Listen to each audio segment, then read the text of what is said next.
Hi students, நாம் இந்த வீடியோல சத்யபாமா யூனிவர்சிட்டி பத்தி தான் பார்க்க போறோம். சென்னையில் இருக்கிற நிறைய பேருக்கு சத்யபாமா யூனிவர்சிட்டி பத்தி ஒரு இன்ட்ரோடக்ஷனே தேவையில்ல.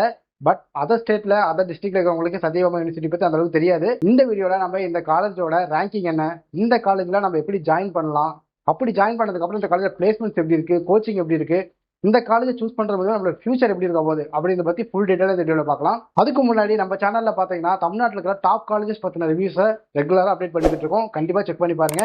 வாங்க வீடியோக்குள்ள போகலாம். சத்யபாமா யூனிவர்சிட்டி பார்த்தீங்கன்னா ஒரு டீம்டு யூனிவர்சிட்டி.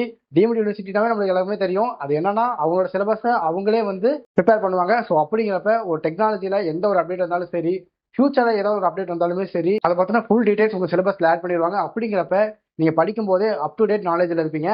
இந்த காலேஜோட ரேங்கிங் பார்த்தீங்கன்னா NACல A++ கிரேட் வாங்கியிருக்காங்க. அது மட்டும் இல்லாமல் பார்த்தீங்கன்னா இந்த காலேஜ் இருக்கிற கோர்சஸ் எல்லாமே NBA-வால அக்ரிடிட் பண்ணப்பட்டிருக்கு. NIRF ரேங்கிங்ல பாத்தீங்கன்னா 51th பொசிஷன்ல இருக்காங்க. ஸோ ரேங்கிங் வைஸ் பார்த்தோம்னா இந்த காலேஜ் டாப் லெவல்ல இருக்கு. சரி, ரேங்கிங் எல்லாம் ஓகே, நான் நினைக்கிற டிபார்ட்மெண்ட் இந்த காலேஜில் இருக்கா அப்படின்னு கேட்டீங்கன்னா இந்த காலேஜில் ஏகப்பட்ட டிபார்ட்மெண்ட்ஸ் இருக்கு. BE, BTech, BR மாதிரி நிறைய டிபார்ட்மெண்ட்ஸ் இருக்கு. நான் ஒரு 4-5 கோர்ஸ் மட்டும் சொல்றேன். முதல்ல ஸ்க்ரீன்ல வரும், செக் பண்ணி பார்த்துக்கோங்க. கோர்சஸ் பார்த்தீங்கன்னா BE-ல computer science engineering, mechanical engineering, civil engineering, electronics and communication engineering, electrical and electronics engineering, இந்த மாதிரியான கோர்சஸ் இருக்கு. அது மட்டும் இல்லாமல் இருக்கிற கோர்சஸ் ஸ்க்ரீனில் பார்த்துக்கோங்க. அது இல்லாமல் பிடெக்ல பார்த்தீங்கன்னா கெமிக்கல் இன்ஜினியரிங், இன்ஃபர்மேஷன் டெக்னாலஜி, இந்த மாதிரியான கோர்சஸும் இருக்கு. ஓகே, கோர்சஸ் பற்றி இப்போ நம்ம பார்த்துட்டோம். கோச்சிங் எப்படி இருக்குன்னு பார்த்தீங்கன்னா இந்த காலேஜில் இருக்கிற ப்ரொஃபசர்ஸ் முக்கால்வாசி பேர் பார்த்தீங்கன்னா PhD முடிச்சவங்களா தான் இருக்காங்க. ஸோ அப்படிங்கிறப்ப உங்களுக்கு நீங்கள் படிக்கும் போதே ப்ராக்டிக்கல் நாலேஜை எந்த அளவுக்கு கொடுக்க முடியுமோ அந்த அளவுக்கு கொடுத்துருவாங்க. அது மட்டும் இல்லாமல் இங்கே இருக்கிற லேப்ஸ் எல்லாருமே அப் டு டேட்டில் இருக்கிறனால சென்டர் ஆஃப் எக்ஸலன்ஸை ப்ரொவைட் பண்ணுறதுனால உங்களுக்கு படிக்கும் போதே ஒரு இண்டஸ்ட்ரியில் எப்படியெல்லாம் ஒரு செட்டப் இருக்குமோ அதை நீங்கள் உங்கள் லேப்லேயே கற்றுக்குவீங்க. ஓகேப்பா, நான் எல்லாமே படிச்சுட்டேன், நல்ல மார்க் எடுத்துட்டேன், அப்புறம் பிளேஸ்மெண்ட் எப்படி இருக்கும் அப்படின்னு நீங்கள் கேட்டிங்கன்னா பிளேஸ்மெண்ட்ஸ் இந்த காலேஜில் ஒவ்வொரு வருஷமும் 90%க்கு குறையாம பிளேஸ்மெண்ட்ஸ் கொடுத்துக்கிட்டு இருக்காங்க. அது மட்டும் இல்லாமல் இந்த காலேஜுக்கு 450+ கம்பெனிஸ் ரெகுலராக வந்துகிட்டு இருக்காங்க. ஒவ்வொரு வருஷமும் வந்துகிட்டு இருக்காங்க. நான் சில கம்பெனிஸ் எக்ஸாம்பிளாக சொல்கிறேன். கூகுளாக இருக்கட்டும், விப்ரோவாக இருக்கட்டும், TCS-ஆக இருக்கட்டும், டாட்டாவாக இருக்கட்டும், டிவிஸாக இருக்கட்டும், இந்த மாதிரி பல கம்பெனிஸ் வந்துட்டு இருக்காங்க. மற்ற கம்பெனியில் டிஸ்பிளே வரும், செக் பண்ணிக்கோங்க. சேலரி பேக்கேஜ் பார்த்தீங்கன்னா 53 lakhs per annum வரைக்கும் வருது. ஸோ இது ஒரு பெஸ்ட் சாய்ஸாக இருக்கும். ஒரு நல்ல பிளேஸ்மெண்ட்ஸ்ல எனக்கு வேலை கிடைக்கும் அப்படின்னு நினைக்கிற ஸ்டூடெண்ட்ஸ்க்கு. சரிப்பா, இவ்வளோ ஸ்பெஷாலிட்டிக்கு இந்த காலேஜில் நான் ஜாயின் பண்ணும், ஆனால் அந்த அளவுக்கு என்னால் ஃபீஸ் கட்ட முடியாது அப்படின்னு நீங்கள் யோசிச்சிங்கன்னா அதுக்கு தான் ஸ்காலர்ஷிப் ஒன்று ப்ரொவைட் பண்ணுறாங்க. அதுக்கு எப்படி நம்ம எலிஜிபிள் ஆகலாம் அப்படின்னு பார்த்தீங்கன்னா சத்யபாமாலே பார்த்தீங்கன்னா ஒரு எக்ஸாமினேஷன் கண்டக்ட் பண்ணுறாங்க. அந்த எக்ஸாமினேஷன் பேர் பார்த்தீங்கன்னா SAEEE.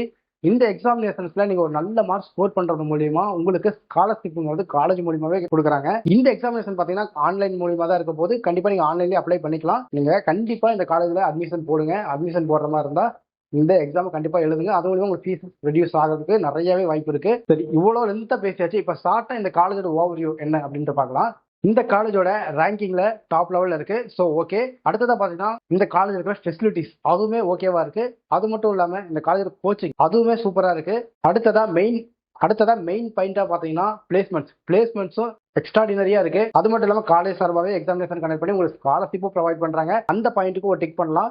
ஸோ அப்படிங்கிறப்ப இந்த காலேஜுக்கு 10 out of 9 கொடுக்கறதுல தப்பே கிடையாது. இது என்னோட கருத்து. ஸோ இது ஆட்கள் கருத்துக்கள் மாறுபடலாம். உங்களுக்கு இந்த காலேஜ் பத்தின ஏதாவது டவுட்ஸ் இருந்தாலும் சரி, அது மட்டும் இல்லாமல் நான் இந்த கட் ஆஃப் எடுத்திருக்கேன், எனக்கு எந்த காலேஜ் நல்லா இருக்கும், இல்லை எனக்கு இந்த டிபார்ட்மெண்ட் படிக்கலான்னு இருக்கேன், இதுக்கு எந்த காலேஜ் சூட்டபுளாக இருக்கும், இல்லை எனக்கு எந்த டிபார்ட்மெண்ட்டே எடுக்கணும்னு தெரியல, எந்த டிபார்ட்மெண்ட் எடுத்தால் ஃபியூச்சரில் எனக்கு நல்லா இருக்கும் அப்படின்ற எந்த டவுட்ஸ் அண்ட் குவரிஸ் இருந்தாலுமே சரி, கண்டிப்பாக ஸ்கிரீனில் தெரிய நம்பரை கான்டாக்ட் பண்ணுங்க. நாம பார்த்தீங்கன்னா ஸ்டூடெண்ட்ஸ்க்கு ஃப்ரீயாக எஜுகேஷனல் கைடன்ஸ் கொடுத்துட்டு இருக்கோம். இந்த வீடியோ பார்த்துட்டு இருக்க உங்களுக்கு தெரிஞ்ச யாராவது பசங்க 12th படிச்சுட்டு இருக்காங்கன்னா கண்டிப்பாக இந்த வீடியோ ஷேர் பண்ணி விடுங்க. அவங்களுக்கு கண்டிப்பாக இது யூஸ்ஃபுல்லாக இருக்கும். தேங்க்ஸ் ஃபார் வாட்சிங்.